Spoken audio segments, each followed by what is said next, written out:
Yo quisiera compartir una porción de la Escritura que habla del apóstol Pablo en sus últimos días. Cuando vamos al libro de los Hechos, y ese no es el texto que vamos a estar leyendo, simplemente nosotros encontramos una referencia ahí de los últimos días del apóstol Pablo, pero que ahí no termina. En los últimos días que Lucas registra. Porque el libro de los Hechos comprende más o menos o aproximadamente los primeros 32 años de la iglesia, desde su nacimiento. Ese periodo de tiempo. Y se concentra desde el capítulo 1 hasta el capítulo 8 en la iglesia en sentido general, específicamente la iglesia de Jerusalén. Y luego, a partir del capítulo 9, se concentra y viene a ser la figura central desde ese capítulo hasta este capítulo 28, el apóstol Pablo, desde su conversión. Entonces, es un libro de historia. Lamentablemente, algunos cristianos están yendo al libro de los Hechos para hacer doctrina.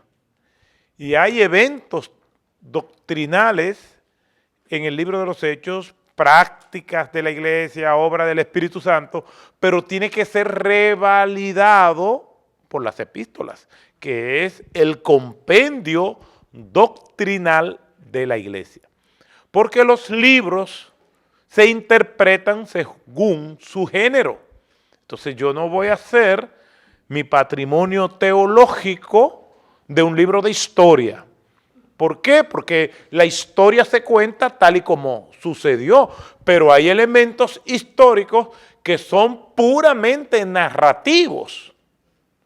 Y hay elementos históricos que son normativos, pero esos se convierten en normativos cuando son sustentados por las epístolas.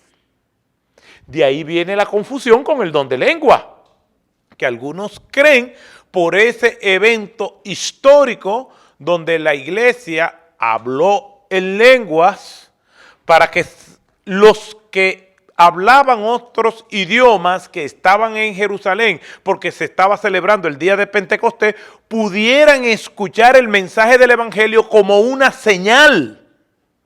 Pero eso no es una normativa como indicador de que estamos llenos del Espíritu Santo. Ahora, ¿de dónde viene ese error? De tomar ese hecho histórico, narrativo, y convertirlo en histórico normativo. Entonces, eso después Pablo lo ordena y lo arregla en Primera a los Corintios y dedica 3 capítulos a prevenirnos a nosotros del error que cometieron los corintios por no tratar ese evento del libro de los Hechos como debería de haberse tratado. Entonces escribe el capítulo 12, 13 y 14 del uso correcto de este don. Entonces, quien escribe el libro es Lucas, que es médico y es historiador, y nos dice lo siguiente del apóstol Pablo en el capítulo 28, versículo 30, que Pablo se quedó por 2 años enteros en la habitación que alquilaba y recibía a todos los que iban a verlos, predicando el reino de Dios y enseñando todo lo concerniente al Señor Jesucristo con toda libertad, sin estorbo. A todos nos gustan las historias con final feliz. A todos.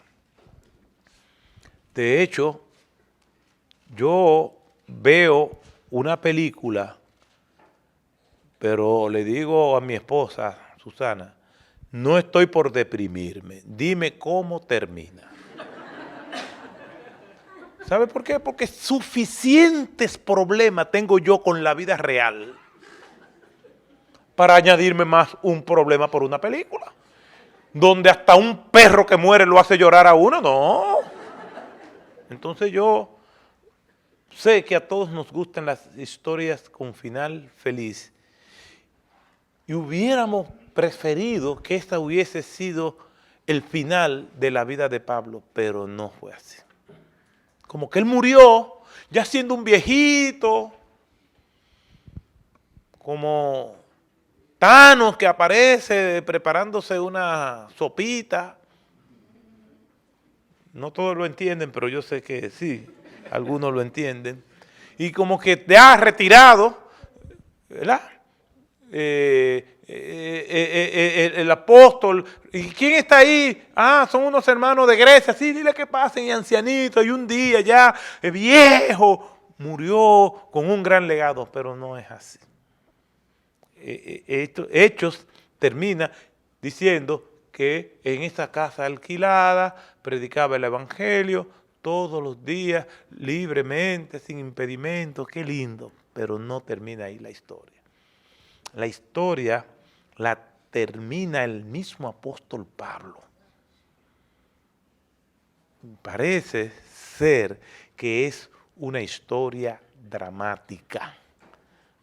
¿Por qué? Porque él en esta segunda epístola, después de ahí no se sabe más de Pablo. Ya no hay más cartas, ya no hay más narraciones acerca de su vida y de su testimonio. Y lo más dramático es que posiblemente cuando su destinatario recibió la carta, ya Pablo estaba muerto. Por eso les invito a leer 2 de Timoteo 4,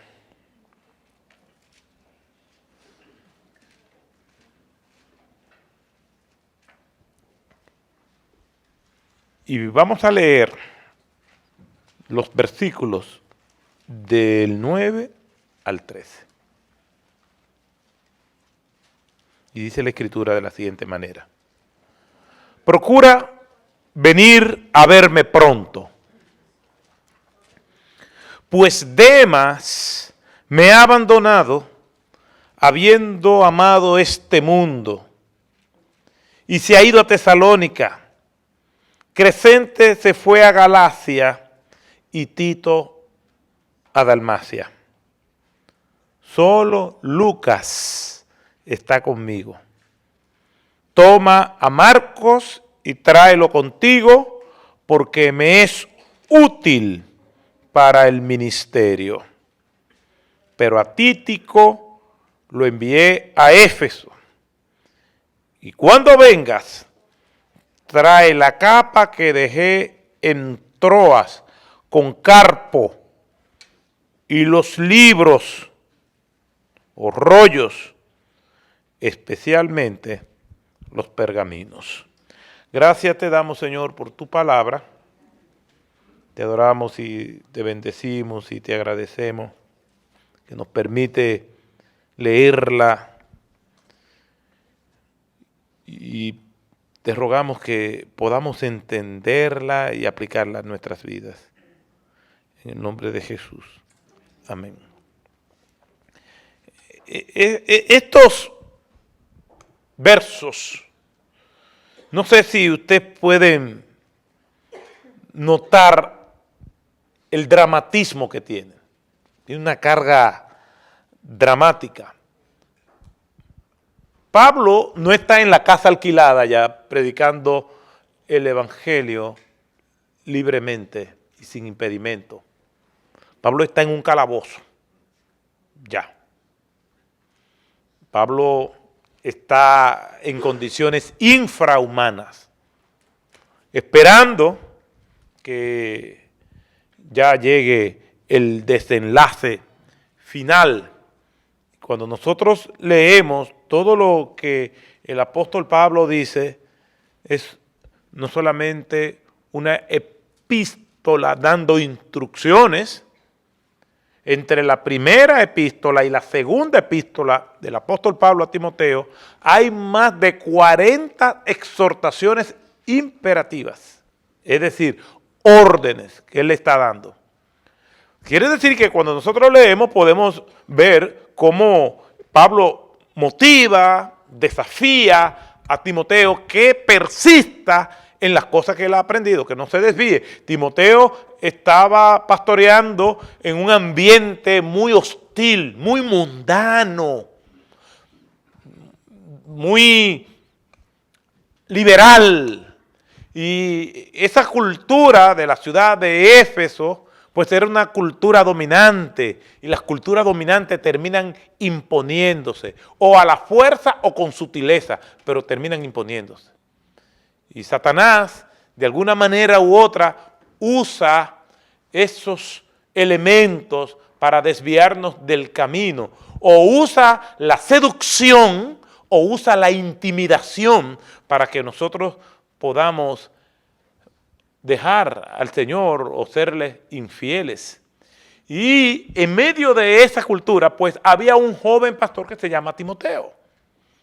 Parece ser, y hablamos un poco de eso ayer, que esa cultura estaba presionando a Timoteo y el Señor tiene que decirle, no descuides el don que hay en ti. Después le dice, aviva pues el don que hay en ti. Le dice varias veces, persiste en lo que has aprendido. Le dice, no nos ha dado Dios espíritu de cobardía, procura con diligencia presentarte ante Dios como un obrero aprobado que no tiene nada de qué avergonzarse. Ninguno te menosprecie por ser joven. O sea, ese ambiente estaba ejerciendo una enorme presión sobre Timoteo y Pablo tiene que escribirle para decirle que se mantenga firme en los fundamentos, en la verdad. Quiere decir que cuando nosotros leemos estas dos epístolas nos damos cuenta de ese acento, de ese color.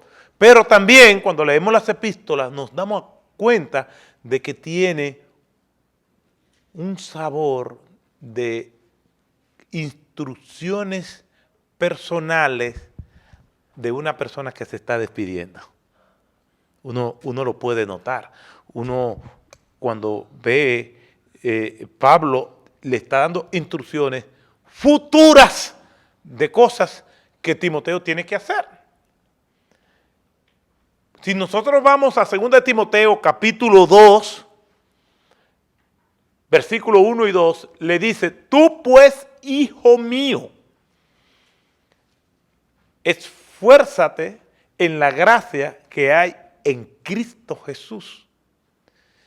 Y lo que has oído de mí por boca de otros testigos, esto encarga a hombres fieles que sean idóneos para enseñar a otros. Pablo le está diciendo, mira, la antorcha te la estoy pasando a ti y esa antorcha tú tienes que pasársela a otros y esos otros a otros para que todo por lo que Pablo trabajó permanezca.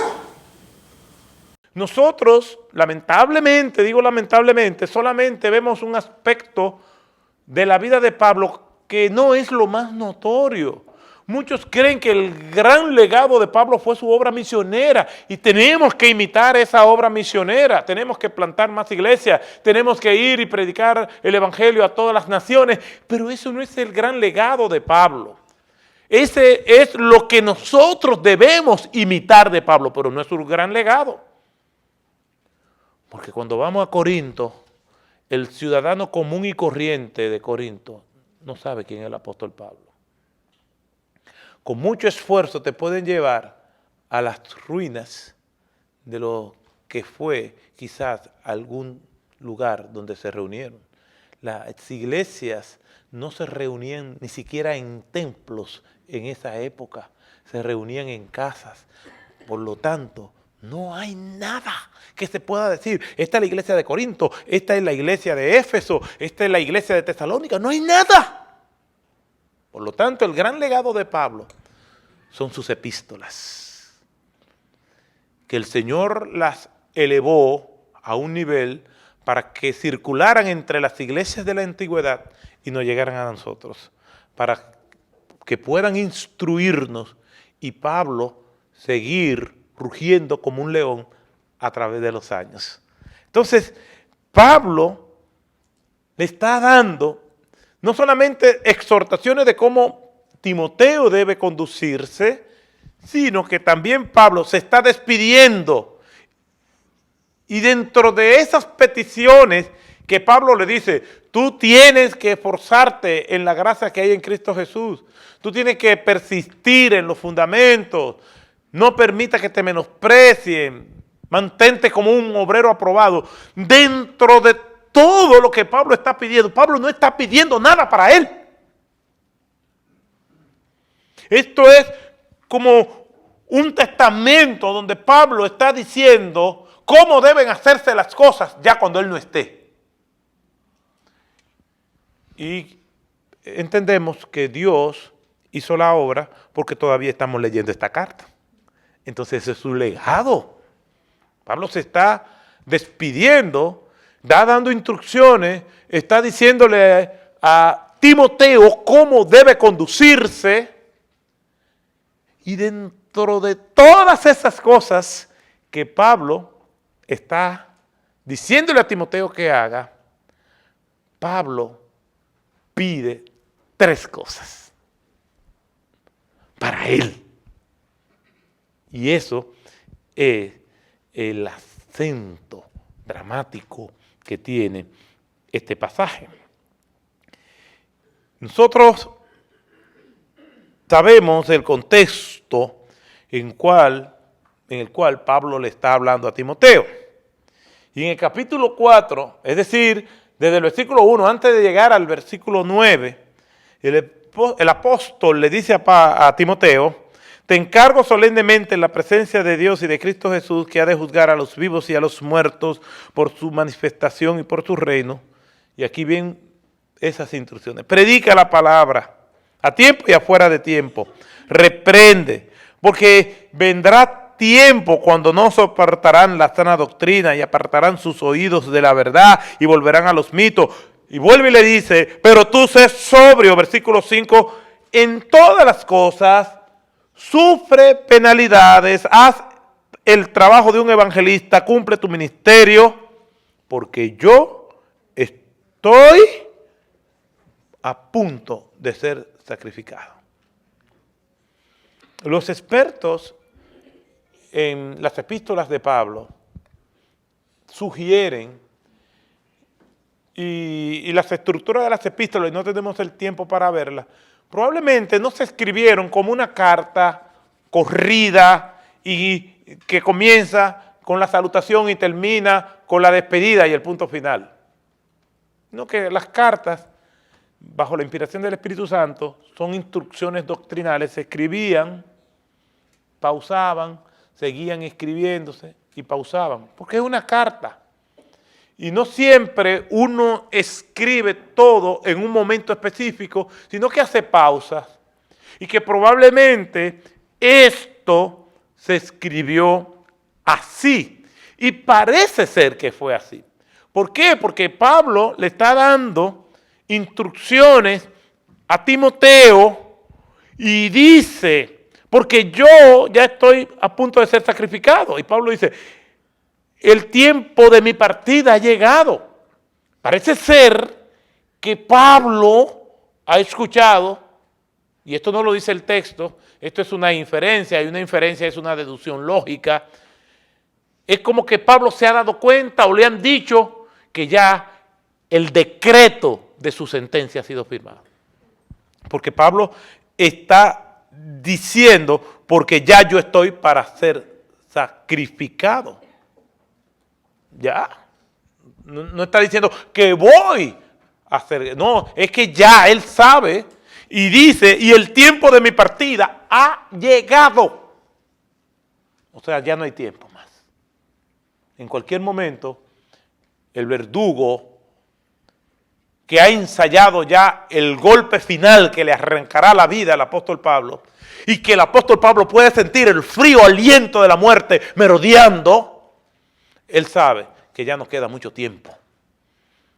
Y entonces le dice, hablando en pasado, primero dice, el tiempo de mi partida ha llegado, en presente, y en pasado dice, he peleado la buena batalla. He terminado. Pero ya esto acabó. He terminado la carrera. Ya no hay tiempo que perder. El texto lo está diciendo, no hay que saber griego, un poquito de gramática. He terminado la carrera, he guardado la fe. De ahí en adelante ya no queda más nada. Lo notan ahí en el pasaje que lo está diciendo. Entonces, Pablo está hablando en tres tiempos. Está hablando en presente, ya yo estoy para ser sacrificado. Ya, el tiempo de mi partida ha llegado. Él está usando un participio pasado, pero lo está aludiendo al presente. Está hablando en presente, está hablando en pasado, y ya Pablo está pensando en el futuro. En el futuro me está reservada la corona de justicia. Ya. Ya. Aquí no hay turbación, aquí no hay nervios, aquí no hay agonía ni ansiedad ante la realidad de la muerte. No hay ansiedad. Los cristianos tienen mucha fe y nos gozamos hasta que nos dicen un diagnóstico reservado. Y el que está soltero quiere que Cristo venga, pero después que se case. Yo no entiendo. Y el que está casado entonces quiere que Cristo venga.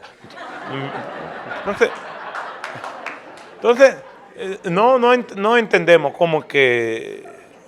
Me lo han explicado muchísimas veces al revés y al derecho y no lo entiendo. Entonces, Pablo está hablando, en el futuro me está reservada la corona de justicia. Él sabe y hay un anhelo, pero no hay miedo.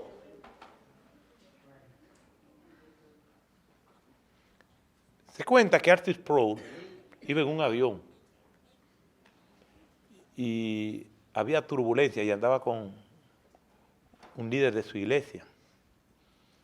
Y el líder nota que el doctor Sproul está nervioso. Y le dice, pastor, usted lo noto tenso y con miedo. Dice, sí. Y el hermano le dice, pero tranquilo, que Dios es soberano. Y él respondió diciendo, eso es lo que me da miedo, que Dios es soberano. Eso es lo que da miedo. Entonces, Pablo aquí está con una tranquilidad pasmosa. Él está seguro en quién ha creído. Él está seguro de su salvación. Aquí no hay una conciencia mortificándolo de lo que él debió hacer y no hizo. Él está diciendo, he peleado no la batalla, sino una buena batalla. Soy conocido en los infiernos porque hice estrago como instrumento de Dios en ellos. Hizo daño en el infierno. Fue usado como instrumento de Dios para librar a muchas personas que iban en el camino de la perdición. He terminado la carrera, he guardado la fe. Entonces él está seguro. Pero hay un cambio en la epístola. Él sabe que su tiempo está ya para partir. Entonces Pablo comienza a hacer algo, lo que indica que probablemente, aunque ya la sentencia había sido dictada, como que el tiempo se prolongó. ¿Por qué? Porque si la muerte está a la puerta, como Pablo le dice entonces en el versículo 9 a Timoteo, procura venir pronto a verme. Y eso indica que probablemente el tiempo se prolongó un poco más, ya la sentencia estaba dictada, algo pasó y Pablo entonces en vez de despedirse, agrega un anexo, un apéndice a la carta y dice, bueno, déjame aprovechar, parece que esta gente no sé qué ha pasado. Timoteo, procura venir pronto a verme. Y aquí le da unas instrucciones personales a Timoteo. Y dentro de todas estas peticiones que Pablo le hace a Timoteo, él incluye 3 peticiones personales. 3 cosas él le pide a Timoteo. Y están en el versículo 1 y está en el versículo 13. En esos 2 versículos se encuentran esas 3 peticiones del apóstol Pablo a Timoteo. Primera petición, procura venir pronto a verme. Pablo se encontraba en una situación de soledad. La soledad no es buena. Al principio, cuando el Señor creó a la raza humana, que creó a Adán primero, dijo, no es bueno que el hombre esté solo.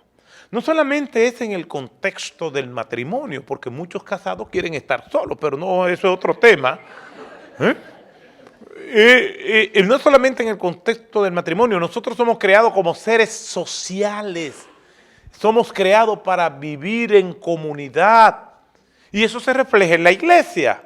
Cristo pudo habernos salvado a cada uno de nosotros de manera individual y ya. No, pero nos deja una comunidad, una familia que se llama la iglesia. Entonces, la soledad no es bueno.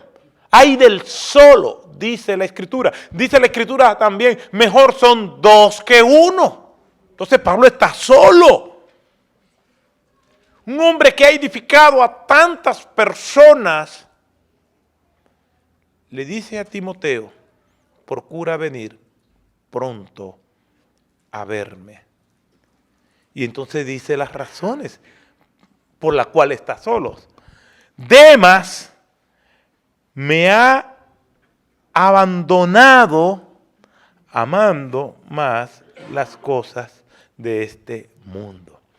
Demas he mencionado 3 veces en las epístolas de Pablo. Cuando nosotros la leemos, nosotros vemos que Demas he mencionado en Colosenses 4:14. Y mire cómo dice, Lucas, el médico amado, os envía saludos y también Demas. O sea, Demas estaba ahí todavía con Pablo. Y cuando leemos en Filemón 24, también Marcos, Aristarco y Demas y Lucas, mis colaboradores, te envían saludos. O sea que hay 2 menciones de Demas con Pablo, pero ahora, en este versículo 9, ya Demas no está con Pablo. Un hombre muy activo con el apóstol, probablemente en un momento de presión o de seducción, decidió irse al mundo y dejar su amor a Dios y su amor por Pablo. Pablo dice, Demas me ha abandonado amando más a este mundo, a este siglo, y se ha ido a Tesalónica. Crescente se fue a Galacia y Tito a Dalmacia. Solo Lucas está conmigo. No sabemos las razones por las cuales Crescente se fue a Galacia y Tito a Dalmacia. Pablo no lo dice, pero probablemente eran por razones ministeriales. Y por lo tanto se supone que Demas sí tenía que estar con Pablo. Y dice, Demas me ha abandonado, o sea, él tenía que estar aquí. ¿Por qué? Porque Crescente se fue a Dalmacia, a Galacia y Tito a Dalmacia. Y solo Lucas está conmigo. ¿Y por qué si Lucas estaba con él, le hacía falta Timoteo. ¿Por qué? Porque no está solo, tiene a Lucas. Ah, es que Timoteo era su hijo en la fe. Pablo le llama mi hijo en la fe. Y en los momentos de pruebas, uno quiere tener personas significativas con uno. En los momentos de dolor, en los momentos de aflicción y en los momentos de gozo también. Lo que pasa es que en los momentos de gozo, de celebración, a la gente no hay que invitarla, vienen solos. Haga un cumpleaños para que ustedes vean que hasta los que no están invitados están ahí. En el momento de la fiesta va todo el mundo, hasta el que no es invitado. Es más, es una presión que se genera porque usted hace una lista de invitados, se le olvidan personas y después está el lloro y el currir de gente porque usted no lo invitó, porque usted no se acordó de él. Entonces, Lucas está ahí, pero Marcos tiene un sabor, Timoteo tiene un sabor especial porque es su hijo en la fe. Es mencionado en 11 de las 13 epístolas de Pablo. Y él le dice, procura pronto a verme. Y sigue diciendo, Pablo, toma a Marcos. Ustedes saben quién es Marcos. El mismo que provocó la ruptura ministerial entre Bernabé y Pablo. ¿Por qué? Porque Marcos parece que era medio irresponsable. Son de esta gente como que usted no puede contar mucho con ellos, que en el momento que usted lo más necesita o que la cosa se pone complicada se van. Marcos tiene como el perfil de vivir en esta generación. La gente de esta generación, un poco más atrás, un poco más adelante, como que no le gusta pasar mucho trabajo. Quieren el éxito subiendo por el elevador, no por la escalera.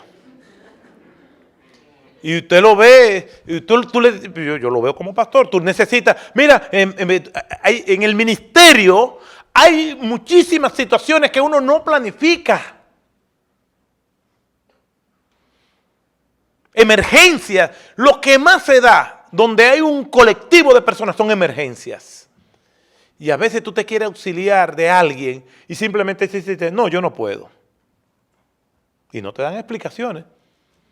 Y no hay el más mínimo interés de preguntar, pero pastor, ¿y qué fue lo que pasó? Porque uno llama y dice, mira, ¿qué tú vas a hacer hoy? Mira, tengo una situación. Y antes de que tú termines te dicen, no, yo no puedo. Y ya, y duermen tranquilos, porque es una generación que no le gusta sacrificarse, no le gusta perturbarse por nada. La gente tiene su agenda y no quieren que nadie lo saque de su agenda. No, que vamos a llevar, hoy toca llevar al perrito a pasear al parque, al perrito. Y son cosas como esas.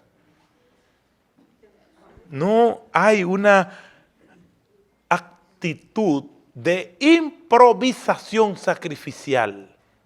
Solamente se dejan llevar del guión. Y parece ser que Juan Marcos, o Marcos, era así. Pero cuando el asunto se complicó, como nosotros bien lo vemos en las Escrituras, Juan Marcos se fue.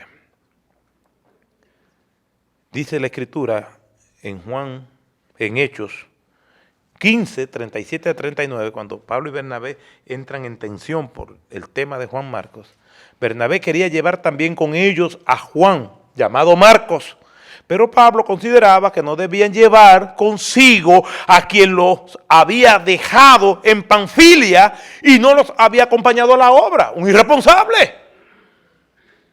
Se complicó la cosa, había mucho riesgo, era sacrificio, hace mucho calor, hace mucho frío, no, yo no voy para allá.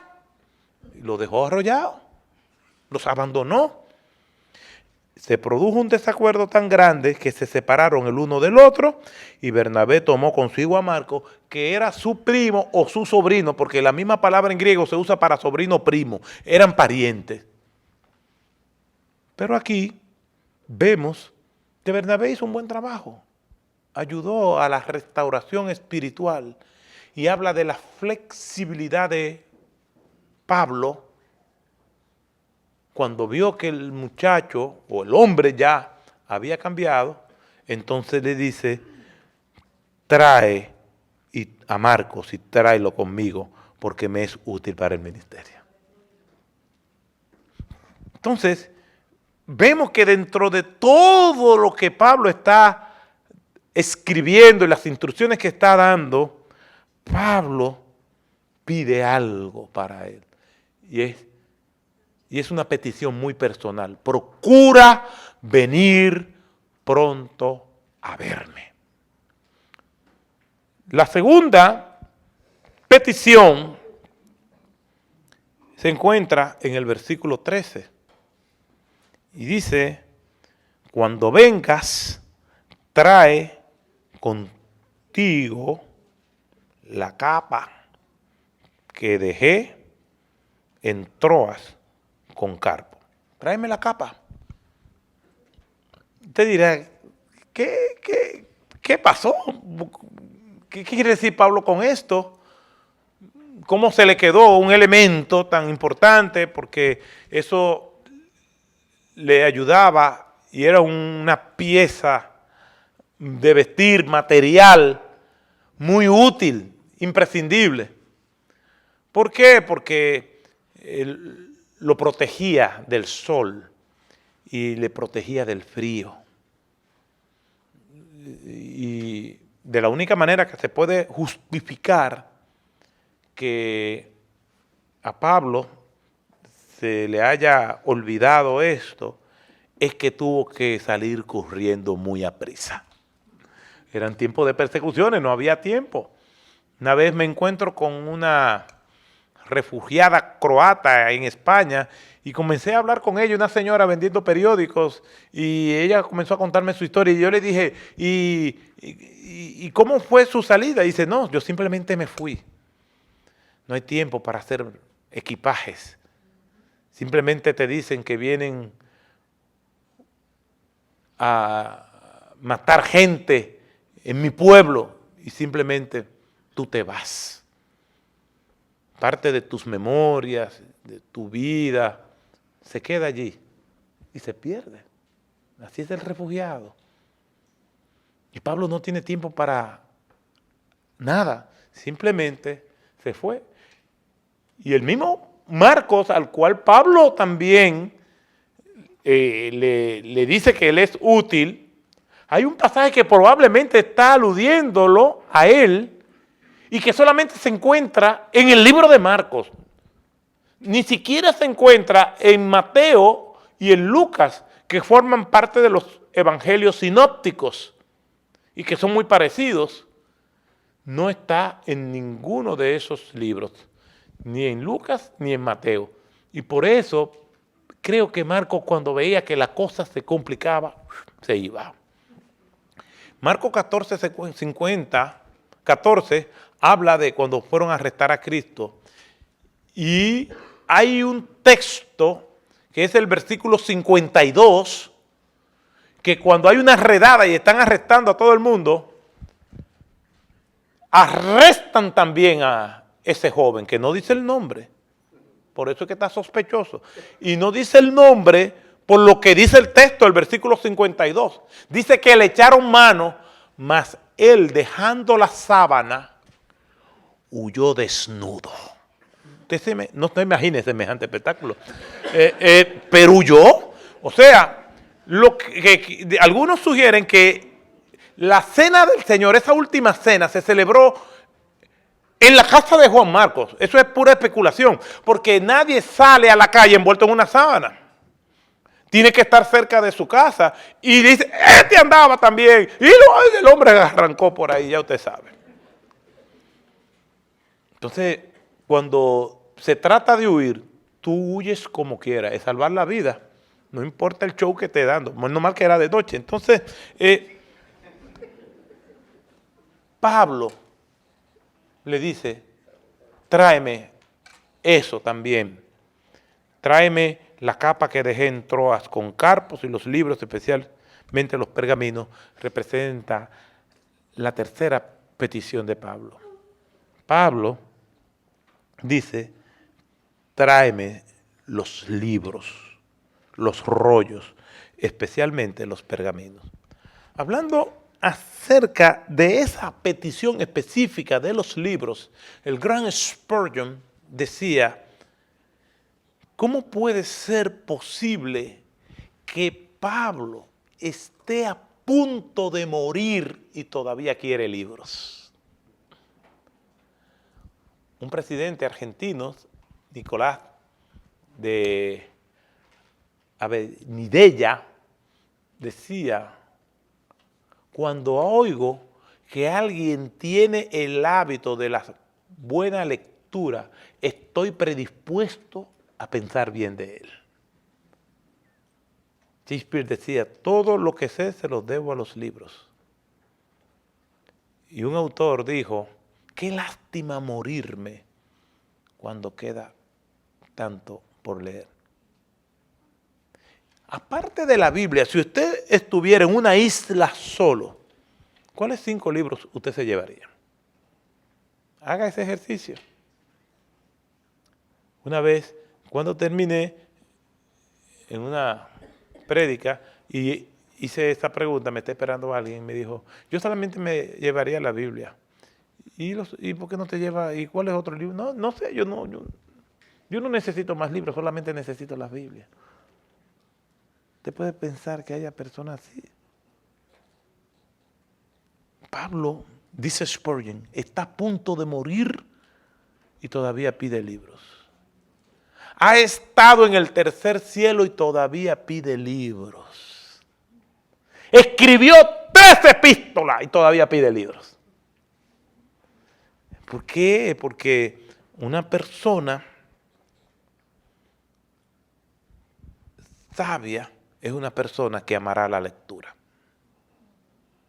Un periodista español dijo que él ve cómo las personas que no aman la lectura tienen que gastar mucho dinero en fiestas y parrandas para compensar la falta de cultivar el espíritu por medio de la lectura. Y eso yo lo veo en el mundo del espectáculo y en los atletas con escasa escolaridad. No paran.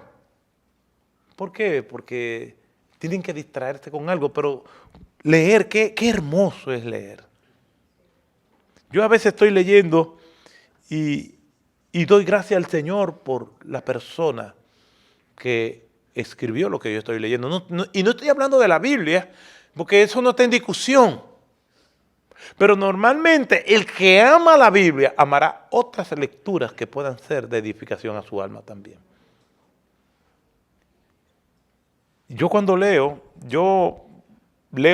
mucho digital, quizás yo leo más digital que físico, así somos los millennials, y entonces...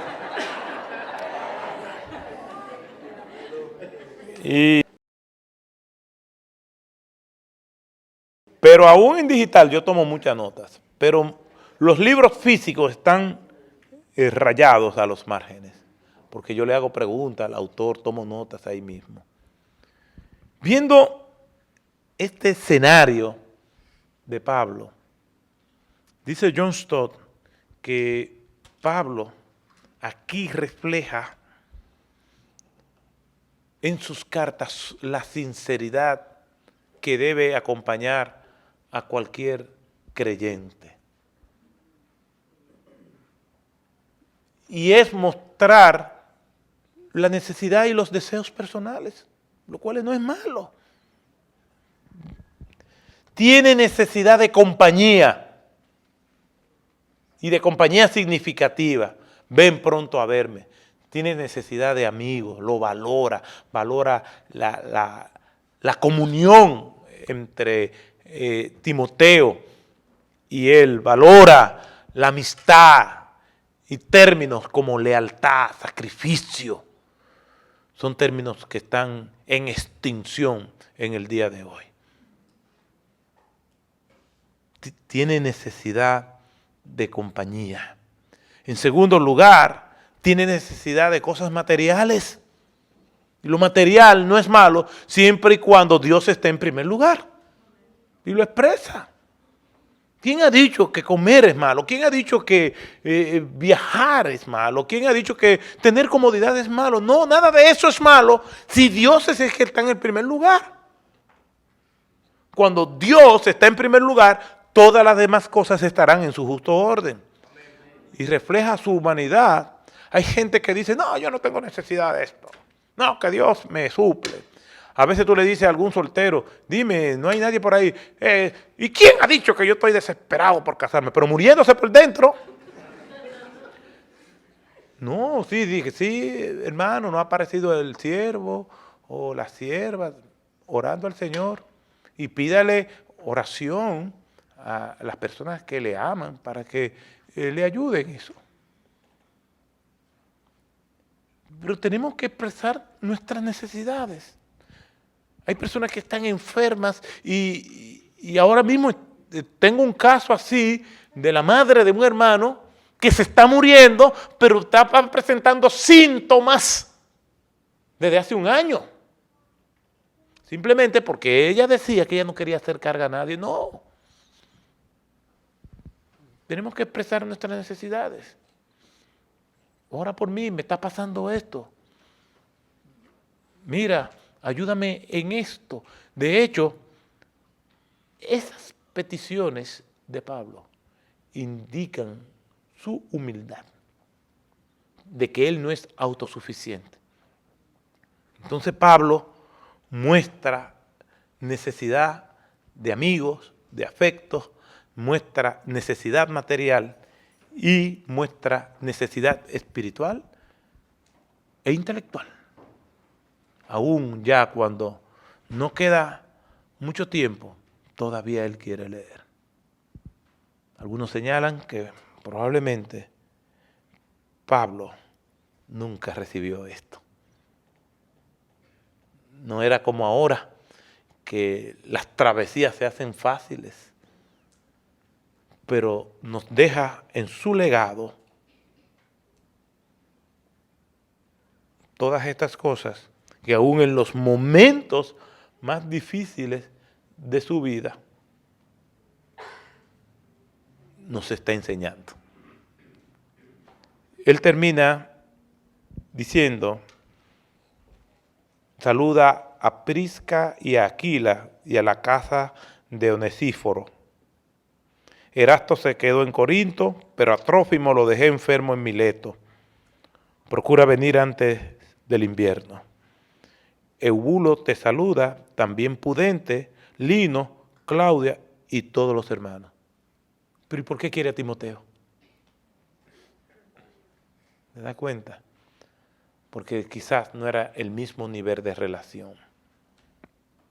El Señor sea con tu espíritu, la gracia sea con vosotros. Que el Señor nos permita terminar así, que nosotros no sabemos.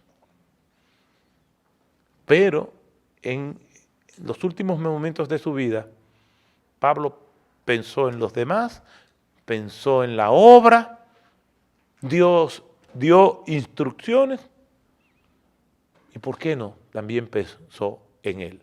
En el libro Roots, Raíces, de Alex Haley, hay un personaje que se llama el violinista, que amenizaba la fiesta de su amo. Al final de sus días está enfermo y se va al granero y llama a otro esclavo y le dice, tráeme el violín. Y comienza a afinarlo cuando le traen el violín. Y le dice al esclavo, siempre he tocado para ellos, ahora voy a tocar para Dios y para mí. Y Pablo, en esta última carta, tocó para Dios y tocó para él. El Señor nos bendiga.